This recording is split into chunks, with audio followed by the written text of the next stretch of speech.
The knife was already in the air when I caught it. Not with my hand, with a tray, a serving tray I grabbed off a passing attendant half a second before the blade would have opened the throat of the woman sitting across from me. The tray rang like a bell. The whole banquet hall went silent. 200 alien nobles turned to look at the human who had just stopped an assassination with a piece of kitchen equipment. That was my first hour on the job. My name is Ethan Cole, and 3 days earlier I had been sitting in a dim little contract office on a station called Varen's Reach, staring at a job listing that every sane person in the galaxy had already refused. The pay was enormous. The description was short: protect Princess Vayashira of the Osane Dominion. Duration indefinite. Survival rate of previous applicants not disclosed. I should have walked away right there. Instead, I signed. The recruiter, a thin old man named Colton who had placed humans in dangerous jobs for 20 years, looked at me like I had just volunteered to walk into a furnace. 6 guards, he said. 6, in 6 months. All dead, all experienced, all better armed than you'll be. Why do they keep hiring guards then? Because the Dominion doesn't actually want her protected, Colton said. They want to look like they tried. That should have been rule number 1, right there, spoken by a stranger in an office that smelled like recycled air and old coffee, but I didn't understand it yet. Not really. Understanding came later, in a palace built from black stone and cold light, on a world where the sun looked wrong and the air tasted like metal. I arrived at the Osane royal seat 2 days after that conversation, and I was given exactly 1 meeting with my new employer before the first attempt on her life happened. She was younger than I expected. The reports had called her the crown heir, the last surviving line of the ruling family, the girl who was supposed to unite 11 fractured provinces the moment she took the throne. What the reports hadn't said was how tired she looked. Not weak, tired. The kind of tired that comes from watching people around you die slowly, 1 guard at a time, and knowing every single one of them died instead of you. Another one, she said, when I was brought before her. She didn't stand. She looked at me the way you look at a replacement part for a machine that keeps breaking. How long do you think you will last, human? Longer than the others, I said. They all said that. I mean it differently. That got a flicker of something from her. Not interest, not yet. Just the smallest crack of curiosity, quickly buried under the same cold composure she wore like armor. Her guard captain, a broad-shouldered Osane named Halvek with scars across both cheekbones, walked me through the palace that same afternoon, listing my duties in a bored voice like he was reading off a grocery list. Escort the princess to council sessions. Stand outside her chambers at night. Accompany her to state functions. Defer to the household staff on matters of protocol. Defer to the ministers on matters of scheduling. Defer to the regent on matters of security. I stopped walking. I don't defer to anyone on matters of security, I said. That's the whole job. Halvek looked at me like I had said something both stupid and mildly amusing. You are new. The last human said something similar. He lasted 11 days. How did he die? Poison. During dinner, someone close to the table. There it was. Close. That word again. The one that kept showing up in every report, every incident file, every whispered account of the 5 guards before me. Not a sniper on a rooftop, not a bomb in a passing vehicle. Every single death had come from someone who was allowed to be near her, a server, an advisor, a cousin twice removed who had a ceremonial reason to stand within arm's reach during a formal blessing. That was when I understood the actual shape of the problem. This wasn't a security job. It was a puzzle with one obvious, brutally simple answer that nobody in this entire palace was willing to accept, because accepting it meant insulting every person who believed they had a right to stand close to royalty.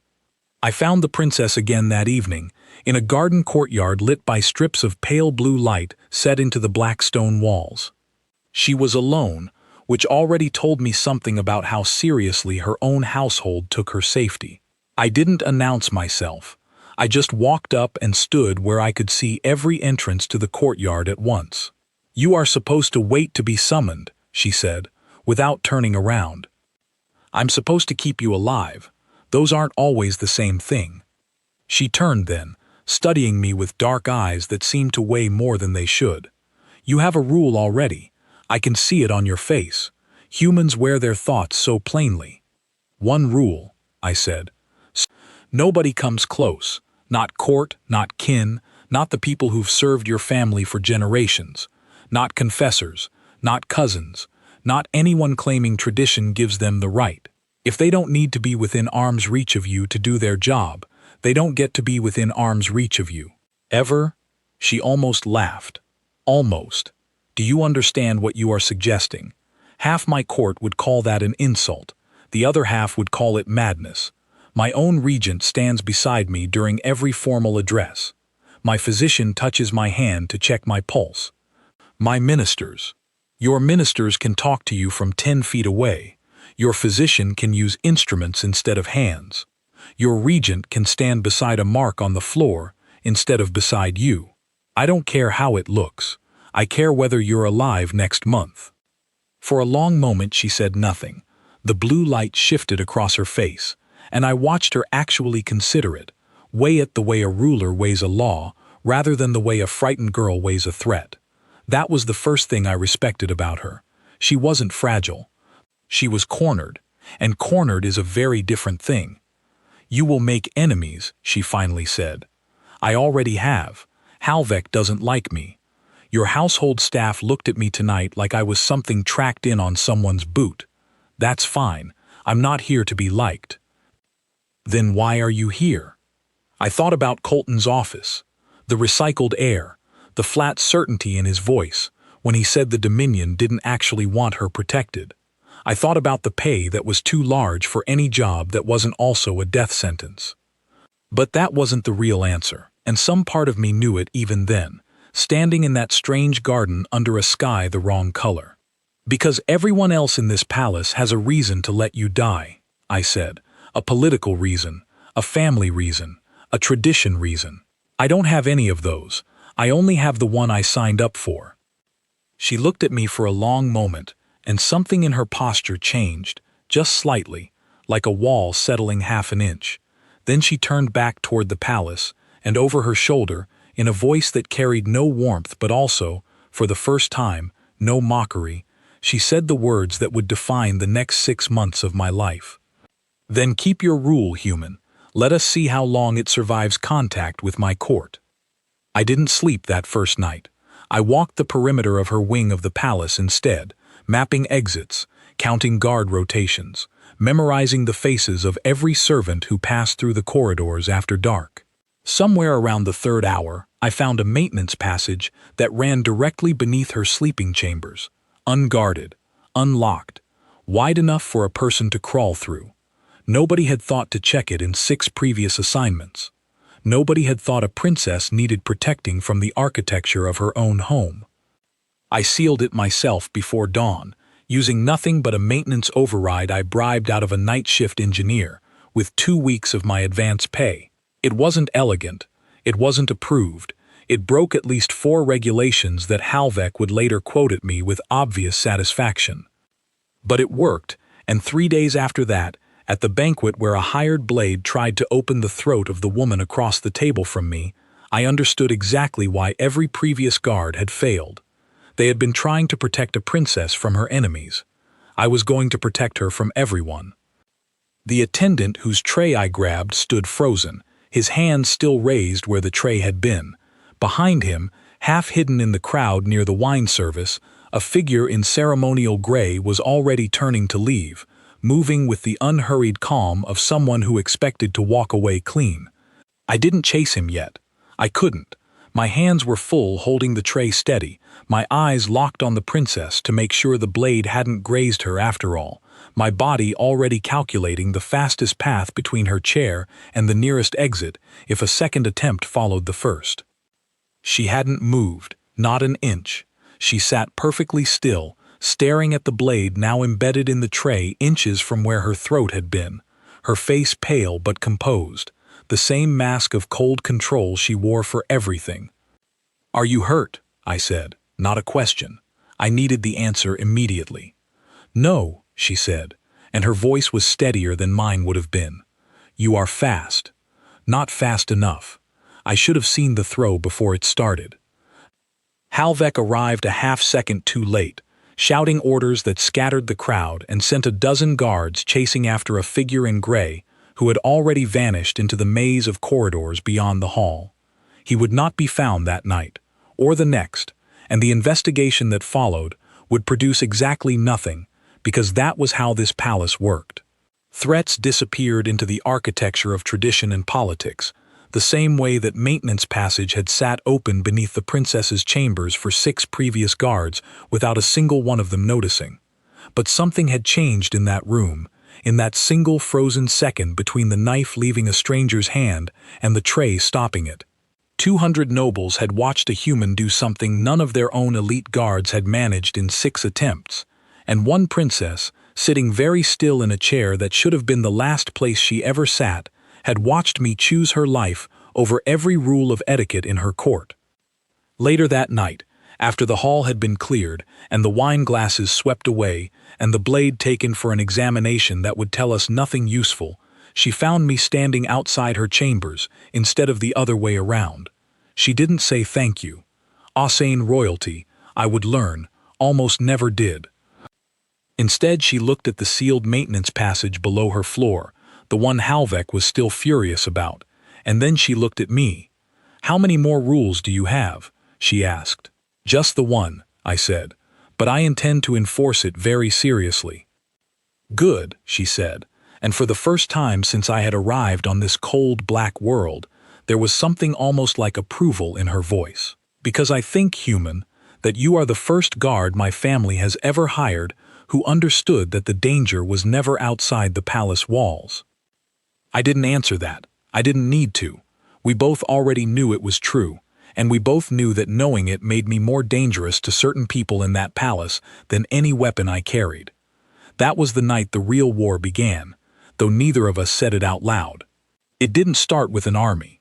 It started with a girl who had learned to trust no one, and a stranger who had just proven, with nothing but a serving tray and a single unbending rule, that trust might not be as foolish as 6 dead men had made it seem.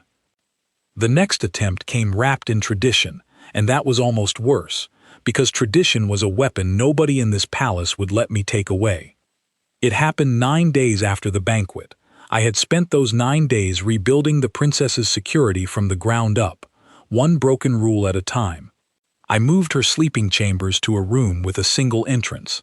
I replaced 2/3 of her personal staff with people I had personally interviewed, watching their hands more than their faces, because hands tell you more about a person's intentions than words ever do. I mapped every corridor, every vent, every servant's passage in that wing of the palace, and I sealed anything wide enough for a person to use. Halvek complained about all of it, loudly and often, usually to anyone who would listen except me directly. He complained that I was insulting the household staff by treating them like suspects. He complained that I was insulting tradition by changing rooms that had housed royalty for 400 years. He complained that I was insulting him personally by doing a job that technically fell under his authority. I let him complain. I had learned in my first week on this world that arguing with people who didn't actually want the princess protected was a waste of energy I needed for people who might. The regent, a tall silver-eyed man named Doran Vex, was harder to ignore. He was the princess's uncle, her father's younger brother, and he had ruled the dominion as caretaker since the previous king's death 2 years earlier. Every account I had read described him as patient, careful, devoted to his niece's eventual rise to power. Every account also described the throne as something he had held for 2 years longer than anyone originally expected, waiting for a coronation date that kept slipping, delayed by councils and ceremonies and a dozen small reasons that never quite added up to anything suspicious on their own. I didn't trust him. I didn't trust anyone yet, but Doran Vex was the first person whose politeness felt like a performance rehearsed too many times to be real. He came to me on the 9th day, in a private study lined with old books written in a language I couldn't read, and he asked me to reconsider a ceremony scheduled for that evening. A blessing of succession, held once each year, in which the ranking members of the royal household placed a hand over the heir's heart and spoke words that had been spoken by Osane nobility for centuries. "It is tradition," he said, in a voice as smooth as the black stone walls around us. "The right of touch. It cannot be denied without grave insult to every family present. She can be blessed from a respectful distance," I said. "The words don't need contact to mean something. You do not understand our customs, human. The touch is the meaning.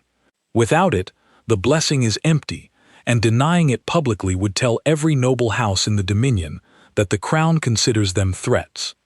They are threats. Statistically, one of them already has been." Something flickered behind his silver eyes, gone before I could name it. "That is a dangerous accusation to make in this palace." "It's not an accusation, it's a fact. 5 guards died before me. Every single one from someone who was close enough to touch her. I'm not going to stand outside a room and watch a 6th attempt succeed because I was too polite to say no to a tradition." He didn't argue further, not directly.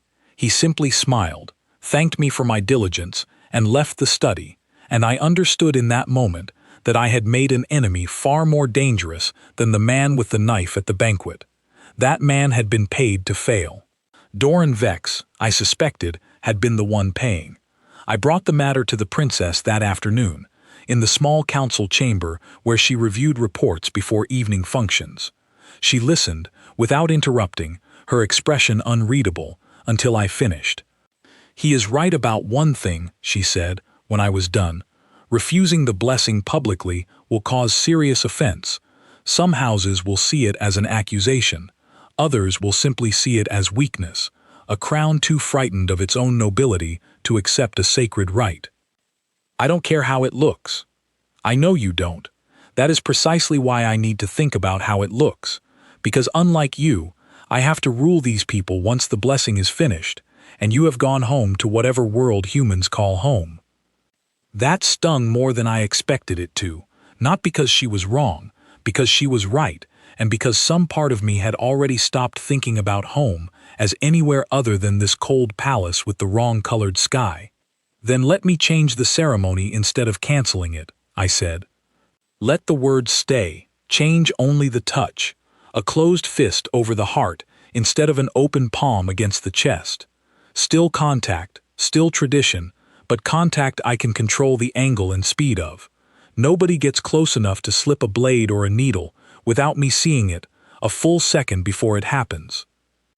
She considered that for a long moment, turning it over the way she turned over every decision, weighing the political cost against the practical value with a precision that made me understand, more clearly than anything else so far, exactly why this girl was going to make a formidable ruler if she survived long enough to become one. "Halvek will object," she finally said. "The regent will object louder. Half the assembled houses will whisper about it for months. Let them whisper.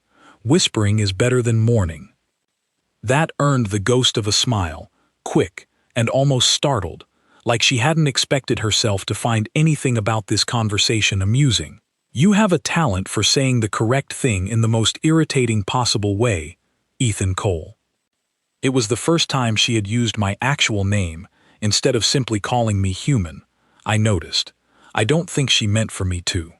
The ceremony that evening was tense in a way that had nothing to do with weapons and everything to do with pride. 23 noble houses stood in a great hall built from the same black stone as everything else in that palace, each house sending its most senior member forward to perform the rite of the closed fist instead of the open palm. Most accepted the change with quiet, controlled displeasure. A few objected loudly enough that Halvek had to intervene, his patience for my methods clearly wearing thinner with every passing minute. Doran Vex performed the rite last, as tradition demanded of the regent. He stepped forward, his silver eyes fixed not on the princess but on me, standing exactly 2 steps behind her right shoulder, where I could see every hand that approached her chest. He closed his fist slowly, deliberately, and pressed it against her heart, speaking the ancient words in a voice pitched to carry through the entire hall. And in the half-second before contact, I saw it, a tiny motion in his sleeve, so small that anyone not watching for exactly that kind of motion would have missed it entirely. A flat container no larger than a coin, sliding from a hidden pocket toward his closed fist. I moved before I finished deciding to move. My hand closed around his wrist a full inch before his fist reached her chest, hard enough to make the entire hall gasp, hard enough that something in the joint gave way with a sound I felt more than heard. He didn't cry out. Oh, sane nobility, I would learn, considered pain a weakness, too shameful to display in public. But his face went white, and the small container fell from his sleeve and clattered against the black stone floor, and every eye in that hall watched it roll to a stop at the princess's feet. Silence, then chaos, then Halvek's voice cutting through both, ordering the hall cleared, ordering the container secured, ordering a dozen things at once, while Doran Vex cradled his ruined wrist and stared at me with an expression that had finally dropped its careful mask. "You broke my arm," he said, quiet enough that only I could hear, in front of 24 houses. "You have humiliated the regent of the Dominion in his own coronation hall. You brought a weapon within arm's reach of the person I'm paid to protect," I said. "Be grateful I only broke your wrist." The princess said nothing during any of it.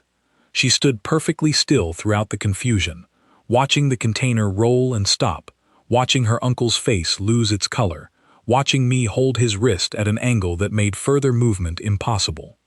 It was only later, long after the hall had emptied and the container had been taken for examination, and Halvek had finished shouting himself hoarse about diplomatic incidents, that she came to find me. I was standing outside her chambers again, the way I stood every night now, and she arrived alone, without attendants, wearing an expression I hadn't seen on her before.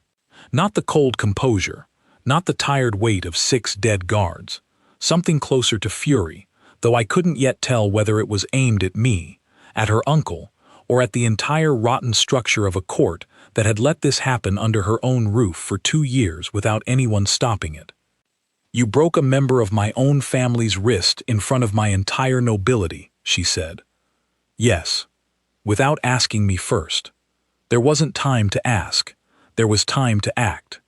She was quiet for a long moment, and I braced myself for the reprimand I was certain was coming, the same reprimand every previous guard had probably received the first time they overstepped the invisible line between protection and insult. Instead, when she finally spoke, her voice had dropped its formal edge entirely, and what remained underneath sounded almost like relief. "The container," she said. "Do you know what it held?" "Not yet. Halvek took it for examination." "I do. I recognized the markings the moment it hit the floor. It is a compound my own physician uses in trace amounts to treat certain nerve conditions. In trace amounts, it heals. In a full dose, absorbed through skin during direct contact, it stops the heart within minutes, and it leaves no trace that any examiner in this palace would think to look for, because why would anyone suspect medicine of murder?" The weight of that settled over both of us in the quiet corridor. Her own uncle, her father's brother, a man who had ruled this dominion as caretaker for 2 years, delaying her coronation again and again, waiting, I now understood, not for the right ceremonial date, but for an opportunity that 6 previous guards had unknowingly handed him 5 times before I arrived to take it away. "He has been trying to kill you the entire time," I said. "Not some rival house, not a foreign agent, him." "I suspected," she said quietly. "I did not want to believe it. He raised me after my father died. He taught me to read council reports before I could properly read my own language. I did not want to believe my own family could." She stopped herself before finishing the sentence, and I recognized the particular kind of silence that follows a truth someone isn't ready to say out loud yet, even to themselves. I had heard that silence before, in other people, in other dangerous places. I knew better than to fill it with false comfort. "You don't have to believe it tonight," I said instead. "You just have to stay alive long enough to prove it. That part I can help with." She looked at me then, really looked, in a way she hadn't before, past the uniform and the job title and the fact that I was human, and therefore, by every measure this court valued, beneath her notice. Something had shifted between us in that hall, in the half-second between his fist closing and my hand closing around his wrist. Not trust exactly, not yet, but the beginning of it, fragile and unspoken, standing in a corridor lit by pale blue light, on a world where the sun looked wrong, and the danger, I now understood with total clarity, had never come from outside the palace walls at all. My rule stands, I told her, before she could say anything else. Nobody comes close. Not court, not kin, not family who raised you and taught you to read. I don't care whose blood you share. If they are close enough to touch you, they are close enough to kill you, and I have exactly one job in this palace, and it is not making anyone comfortable. For the second time that day, she almost smiled. This time, it almost reached her eyes. Then I suppose, she said, I had better start listening to you before someone else in my family remembers how close they are, still allowed to stand. After the ceremony, everything changed, and none of it changed the way I expected. Doran Vex did not disappear quietly. A man who has spent 2 years ruling a dominion does not simply accept a broken wrist and public humiliation without pushing back, and within a week he had turned the entire incident into a weapon of his own. He told the assembled houses that I had attacked him without provocation, that the container found on the floor had been planted, that a human mercenary with no understanding of Osane law had assaulted the regent during a sacred rite and should be removed from the palace immediately, if not executed outright as an example to any other outsider who might consider raising a hand against Osane nobility. He was, I had to admit, very good at this. Better than I expected. He didn't deny the container existed. He simply reframed its existence, suggested it had been carried by someone else entirely, a rival house eager to see the regent disgraced, and the princess destabilized in the same stroke, and that I, in my human ignorance, had reacted violently to a threat that was never actually his. Half the court believed him. Some of them wanted to believe him because a human striking a regent was a far more comfortable story than a regent trying to murder his own niece. I watched it happen in real time, in council sessions and private conversations, and the particular quality of silence that fell whenever I walked into a room full of nobles who had decided, collectively, that I was the villain of this story rather than the man who had stopped one. You cannot fight a narrative with a sealed corridor, the princess told me, 3 days into the whispering campaign, as we walked together through a garden she had started insisting on visiting daily, always with me 2 steps behind her right shoulder, always with an escape route mapped before we entered. My uncle understands something you do not. In this court, what is believed matters more than what is true. Then we make what's true impossible to disbelieve, I said. The container. Where is it now? Sealed, for examination.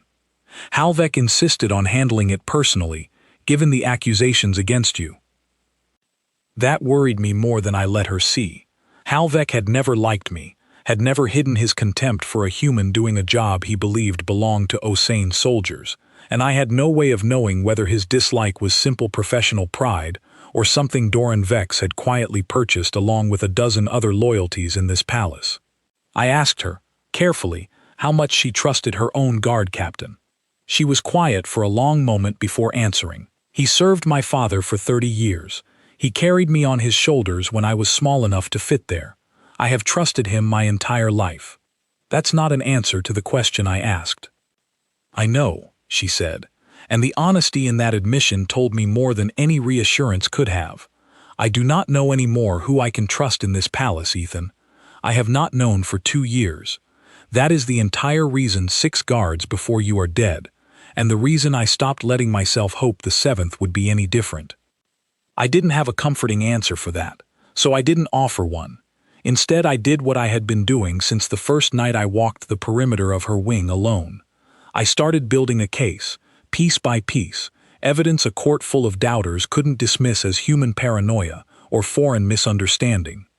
I began with the container itself, requesting access to the examination records under the authority the princess still held as heir, Regent's objections notwithstanding. HFY stalled for 2 days, citing procedure, citing the ongoing investigation, citing a dozen small bureaucratic reasons that all amounted to the same thing. Someone did not want me looking too closely at what that container actually held. On the 3rd day, I stopped asking politely. I went to the examination chamber myself, past 2 guards who tried to block the doorway, and stepped aside only when the princess, walking beside me for once instead of behind me, informed them in a voice colder than I had ever heard from her that she was still, regent or no regent, the ranking authority in this palace, and that anyone obstructing her business would answer to her personally. The examiner, a nervous younger Osane named Cyril, who clearly wanted nothing to do with palace politics, showed us the report with visible reluctance. The compound in the container matched exactly what the princess had suspected that first night. A nerve treatment in trace doses, a killing agent in a full one, absorbed through skin contact, leaving no trace an ordinary examination would catch. Then why hasn't this been made public? I asked. Why is the court still debating whether a human overreacted to nothing? Cyril glanced toward the doorway, toward the corridor beyond it, before answering in a voice barely above a whisper. Because the official report submitted to the council does not say this. I completed 2 examinations. The first, the true one, is what you are holding. The second, the one filed with the Regent's Office for Public Record, states the container held an inert compound with no lethal properties whatsoever. The floor seemed to tilt slightly under that revelation. Who ordered the second report? I was told it came through Captain HFY's office. I did not ask further questions. One does not ask further questions in this palace when the request comes from the guard captain. I looked at the princess. She had gone very still, the particular stillness I now recognized as the mask she wore over something close to grief, because whatever suspicion she had allowed herself about HFY was now confirmed in the worst possible way, by a nervous young examiner too frightened to lie to a princess's face. He carried me on his shoulders, she said quietly, almost to herself. He taught me to hold a blade before I could hold a pen properly, and he has been lying to the entire council for a week, protecting the man who tried to kill me.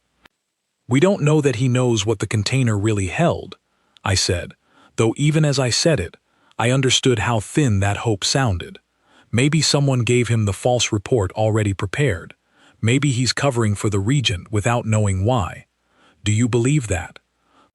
I thought about it honestly before answering, because she deserved honesty more than comfort in that moment.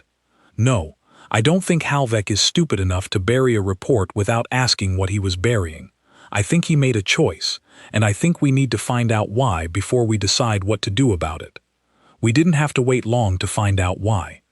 That evening, summoned to a private council chamber under the pretense of discussing palace security, I found HFY waiting alone, without the regent, without any other members of the household staff, standing near a window that looked out over the black stone gardens where I had first heard the princess speak my rule back to me like a challenge. You went to the examination chamber, he said, without turning around, against my explicit order that the matter remain sealed pending council review. The princess outranks your order. She authorized the visit. The princess is a child playing at authority she does not yet formally hold. I have kept this palace standing for 2 years, while a council of frightened old men argued about coronation dates. You have been here for 2 weeks, and already you believe you understand this place better than I do. I understand one thing you clearly don't, I said. A member of your household tried to kill her with poison disguised as tradition, and you buried the proof. He turned then, and for the first time since I had met him, the bored contempt was gone from his face entirely, replaced by something raw and tired and far more human than I expected from a man who had spent our first conversation listing off the ways I should defer to everyone else in this palace. You think this began with you, he said. You think you arrived and uncovered some hidden conspiracy that 6 better-trained guards somehow missed. Let me tell you what you actually arrived into, human. I have known for 8 months that the regent intends to see his niece dead before her coronation. I have suspected it since the third guard died, and I have known it with certainty since the fourth. I filed the false report, because the moment I file the true one, Doran Vex will know exactly how much I know, and a man desperate enough to poison his own family during a sacred blessing will not hesitate to remove anyone standing between him and the throne. The room felt colder suddenly, though nothing had changed except the shape of what I understood. You've been protecting the truth by hiding it, buying time instead of exposing him. Buying time to build a case the entire council cannot dismiss as palace rumor. One broken report, one dead guard, one accusation from a human mercenary who has been here 2 weeks. None of that is enough to remove a sitting regent, and if we move against him too early and fail, she dies for certain in the chaos that follows. I have been protecting her the only way available to a man without your particular talent for breaking wrists in public. I didn't fully believe him, not yet, not completely. Trust in this palace had become a currency too precious to spend carelessly, and I had learned that lesson at the cost of 5 dead predecessors. But something about the exhaustion in his voice, the particular weight of a man who had carried a secret alone for 8 months while pretending indifference to a job he clearly cared about desperately, made me want to believe him more than I wanted to dismiss him. Then help me build the case properly, I said, together instead of separately, because whatever you've been doing alone for 8 months clearly wasn't enough, and I'm not willing to wait for a 7th guard's funeral to find out it still isn't. He studied me for a long moment, the same calculating look he had given me on my first day in this palace, before extending a hand that I clasped without hesitation, an alliance built not on trust exactly, but on a shared, desperate arithmetic that neither of us could solve alone.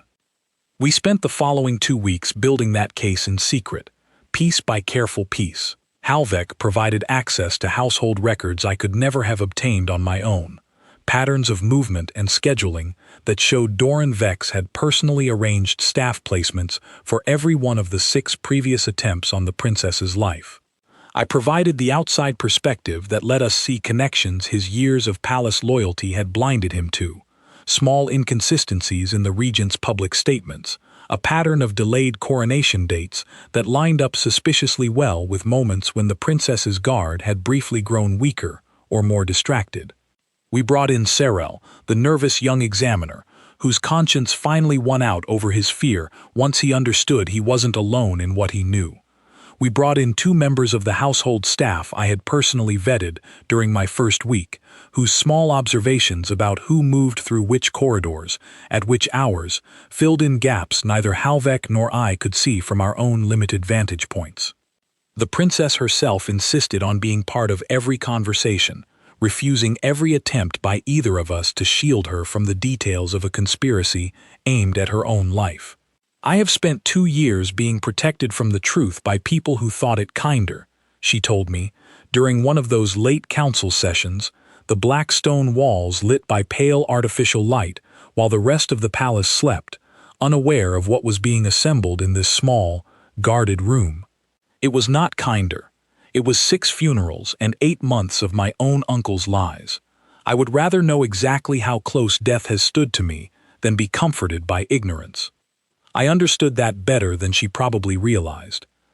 I had grown up in places where comfortable ignorance got people killed, and I recognized in her the same hard-won instinct that had kept me alive long enough to end up guarding a princess on a world with the wrong-colored sky.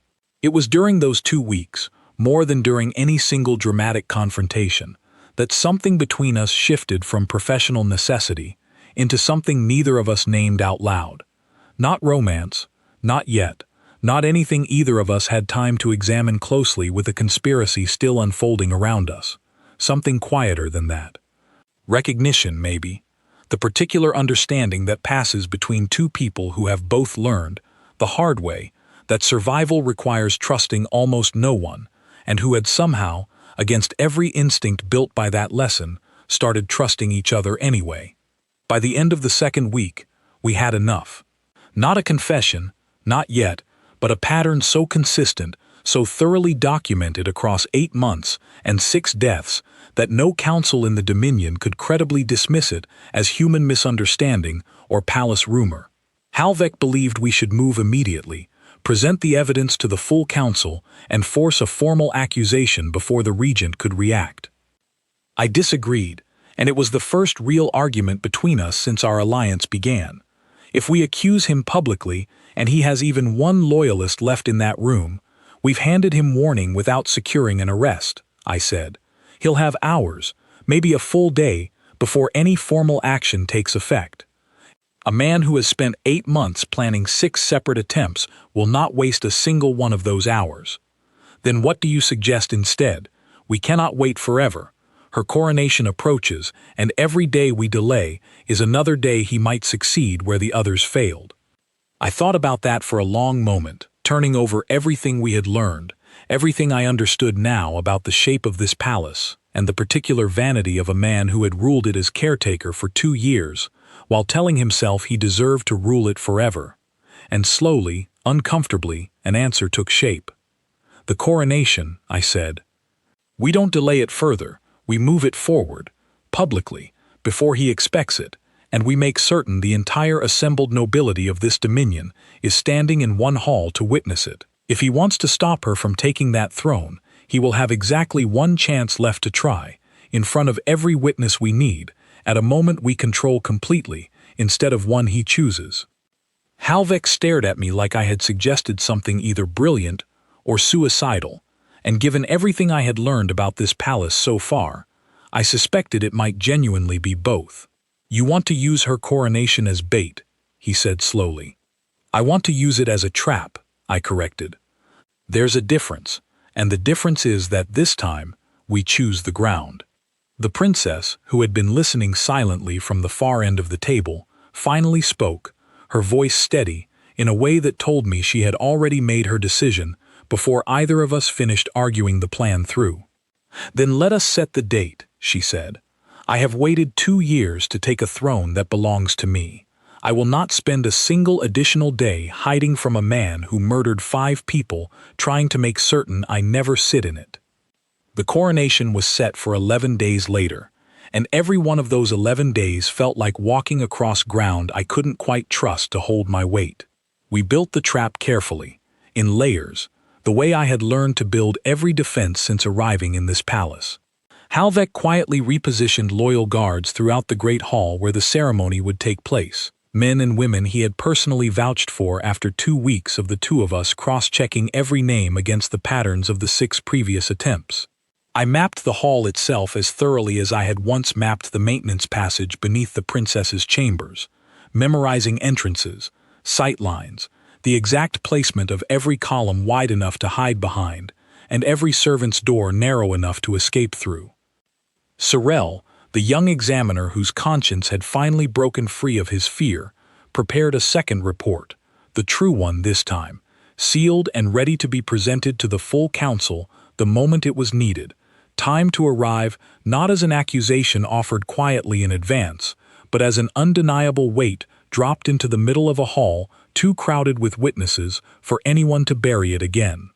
Doran Vex, for his part, appeared to accept the moved coronation date with gracious patience, offering public statements about his pride in his niece's ascension, his relief that the Dominion would finally have a crowned ruler instead of a caretaker regent, his hope that the transition would proceed smoothly and without further incident.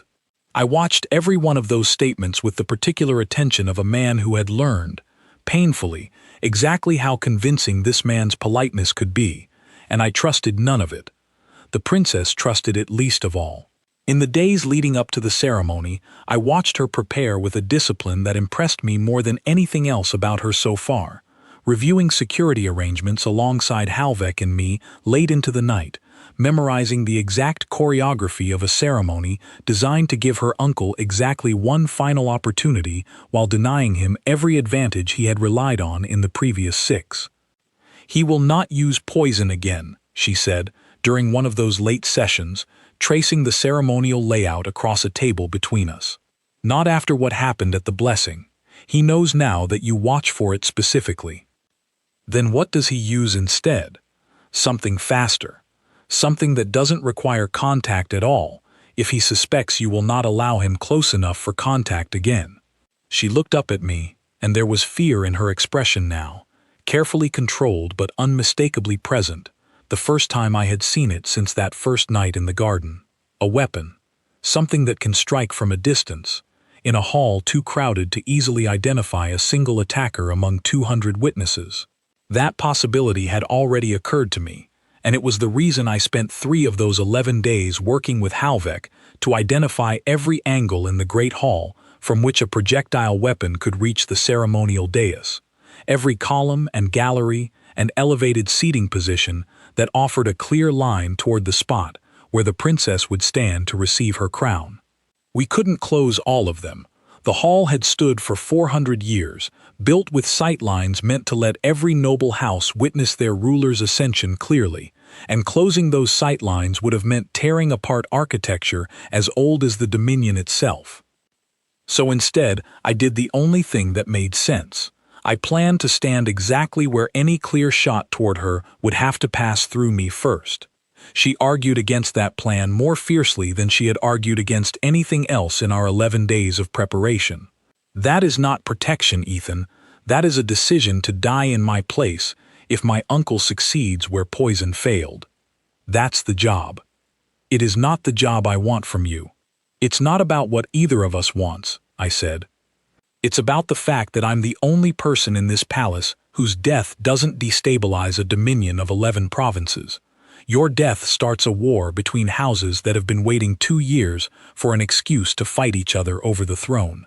Mine just means the contract office finds you a 7th guard.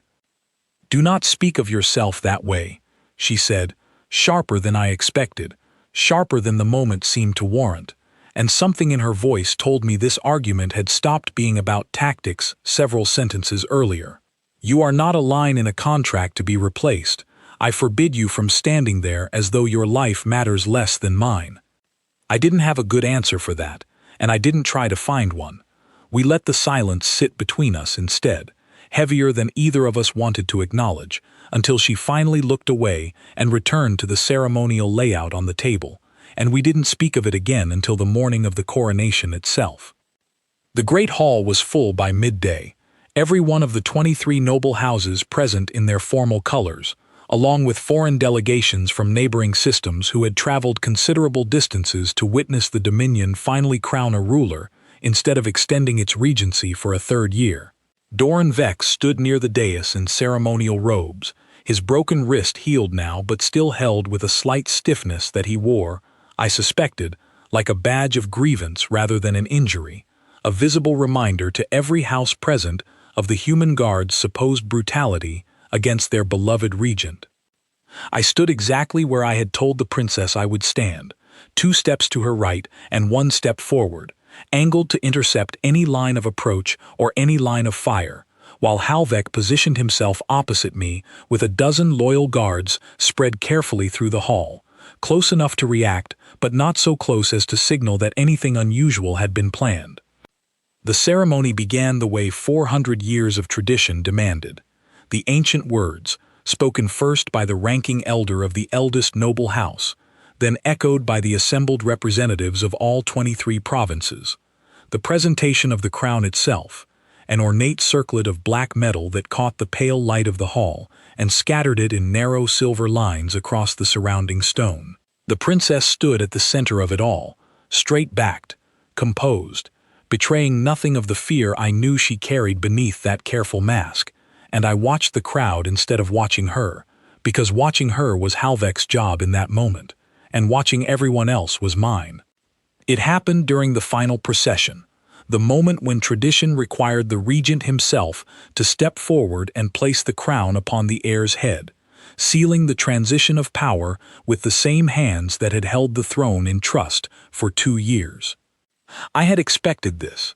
I had planned for this. I had positioned myself specifically to intercept exactly this moment, the last legitimate excuse Doran Vex would ever have to stand close enough to touch her. What I hadn't fully planned for was how he would use it. He stepped forward with the crown held in both hands. his stiff wrist steady despite the injury, and as he raised it toward her head, I saw the same small motion I had caught 9 days earlier at the blessing ceremony. A flicker of movement, too fast for anyone not specifically watching for it. Not a container this time. Something thinner, sharper, worked into the underside of the crown itself, a needle so fine it would have been invisible to anyone standing further than an arm's length away. I moved between them before the crown finished its arc toward her head, my hand closing around his wrist for the second time in 11 days, but this time he was ready for me. His other hand came up faster than I expected, driving something small and sharp toward my side instead of her chest, a redirected strike meant for whoever tried to stop him the way I had stopped him before. The blade caught me below the ribs, a burning line of pain that dropped me to one knee even as I kept my grip on his wrist, refusing to let go, refusing to let the crown complete its arc toward her head, no matter what it cost. The hall erupted into chaos around us, screaming, shouting, Halvek's voice cutting through it all as he and his loyal guards converged on the dais from every direction. But for one long, terrible second, it was only the three of us. Doran Vex, straining against my grip with a strength born of desperation. Me, on one knee, blood soaking through my uniform, refusing to release his wrist.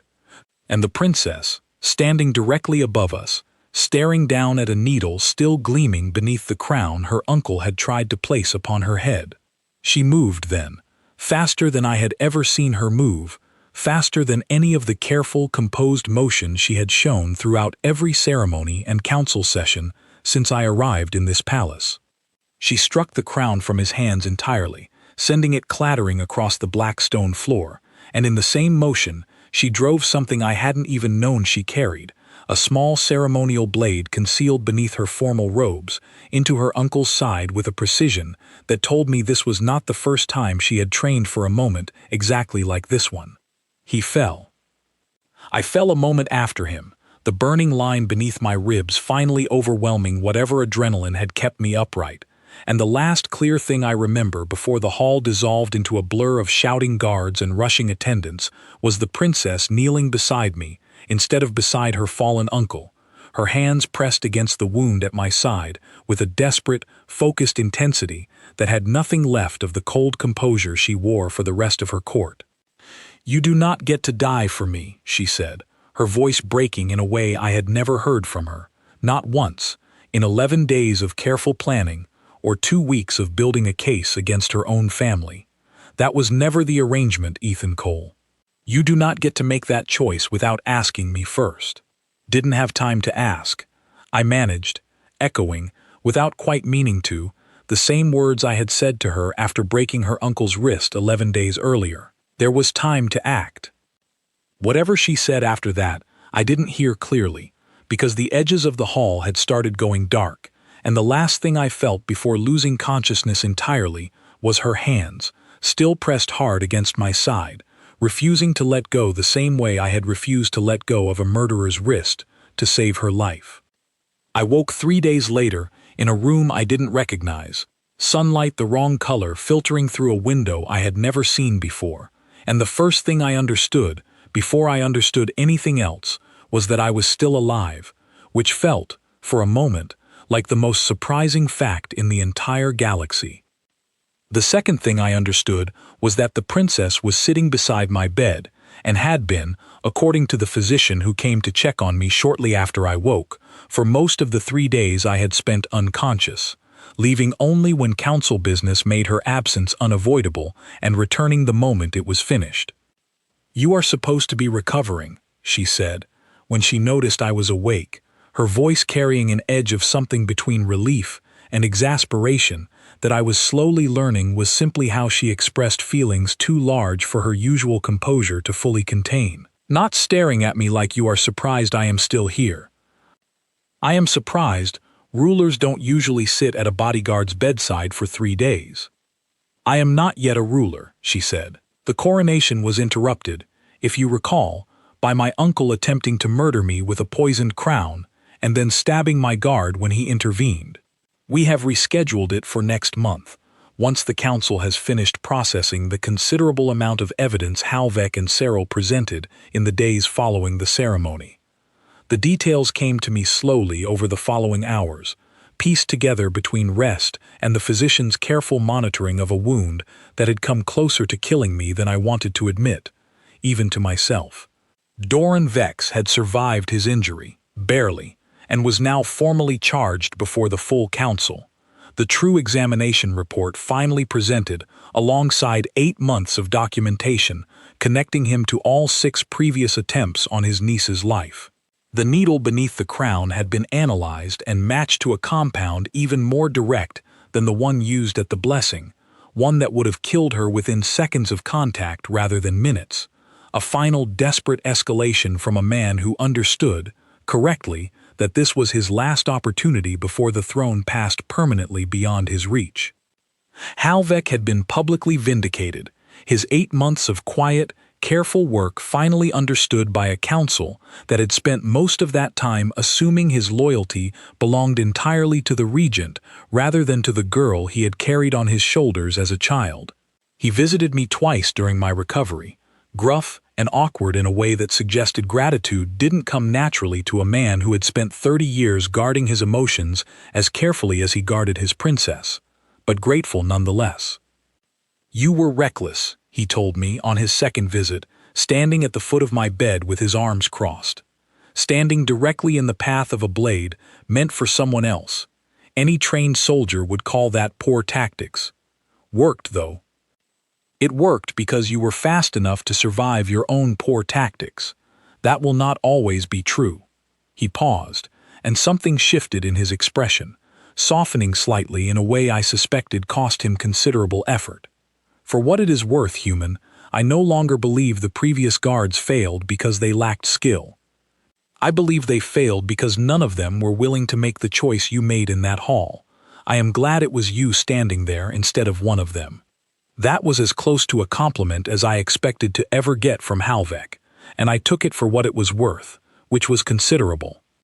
The princess visited every day after that first waking moment, sometimes to discuss council matters she wanted a second perspective on, sometimes simply to sit in silence while I recovered, a silence that had stopped feeling like the cold distance of our first meeting and started feeling like something closer to comfort. We didn't discuss, at first, the moment in the hall when she had knelt beside me instead of her fallen uncle, or the words she had said with her hands pressed against my wound, breaking, for the only time I had ever witnessed, entirely free of the careful composure she wore for the rest of her court. I didn't bring it up. I suspected she needed time to decide, on her own terms, whether that moment was something she wanted to acknowledge at all.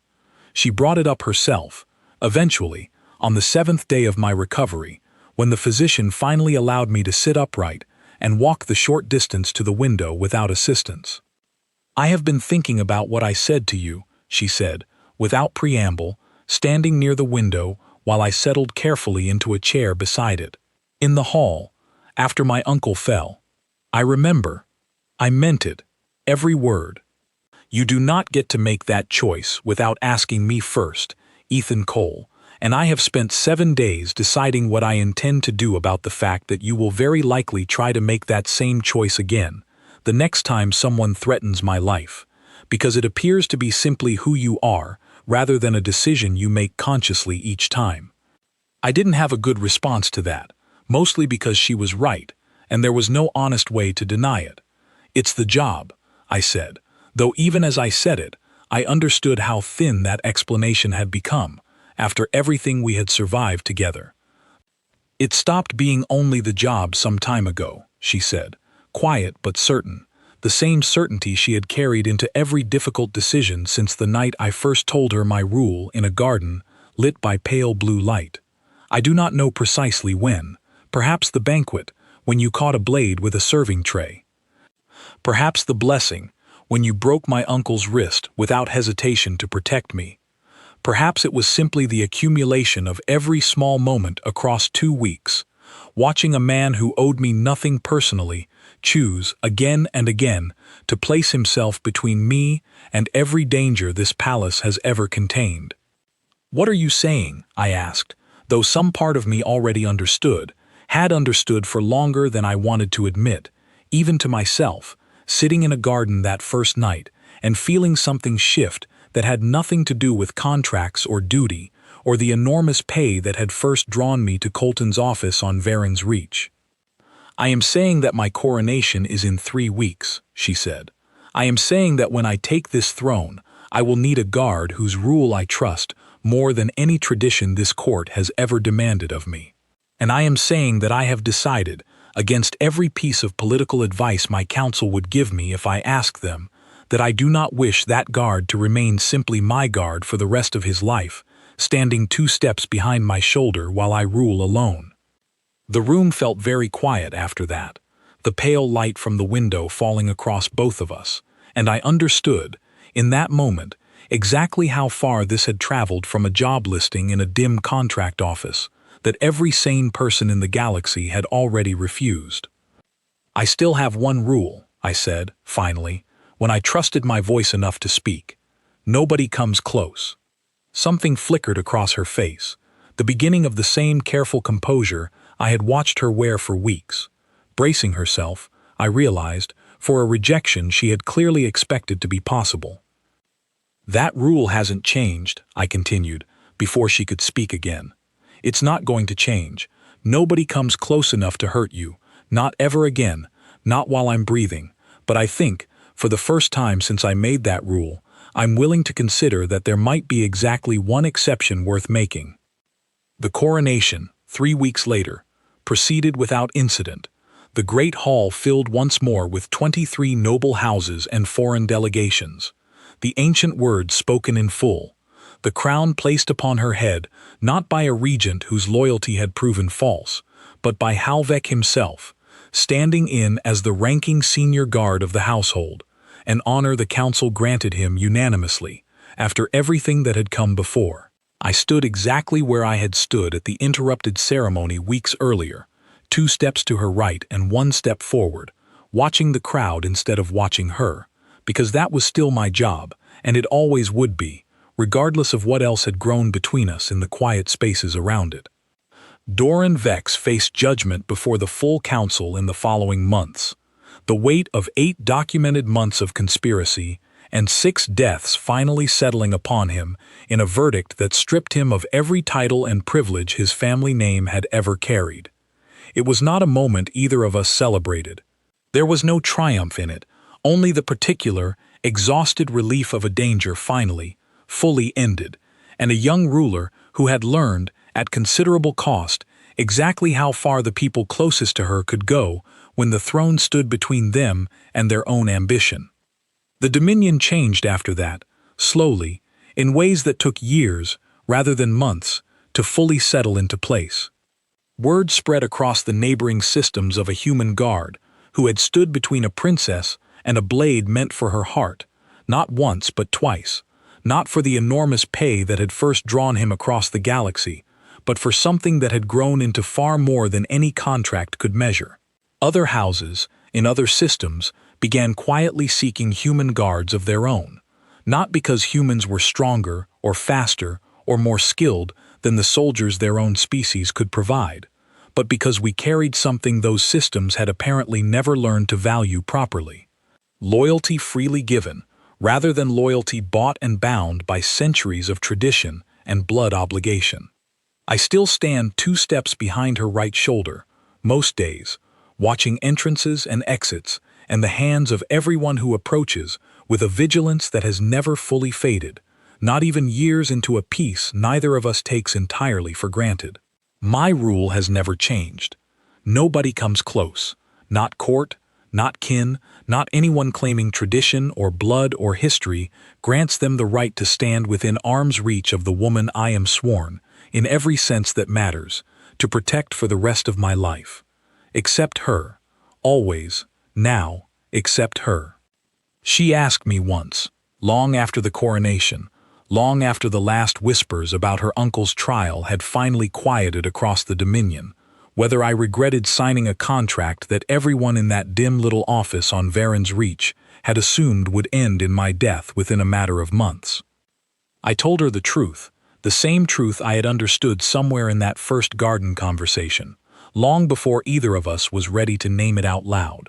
Every guard before me had died protecting a princess they didn't truly know, following orders from a court that never fully trusted them, standing close enough to fail but never close enough to matter. I had done something different. I had made exactly one rule, and broken it exactly once, for exactly one person, and in doing so, I had found something worth every risk this cold, black-stoned world had ever thrown at me. Nobody comes close, except now, for her.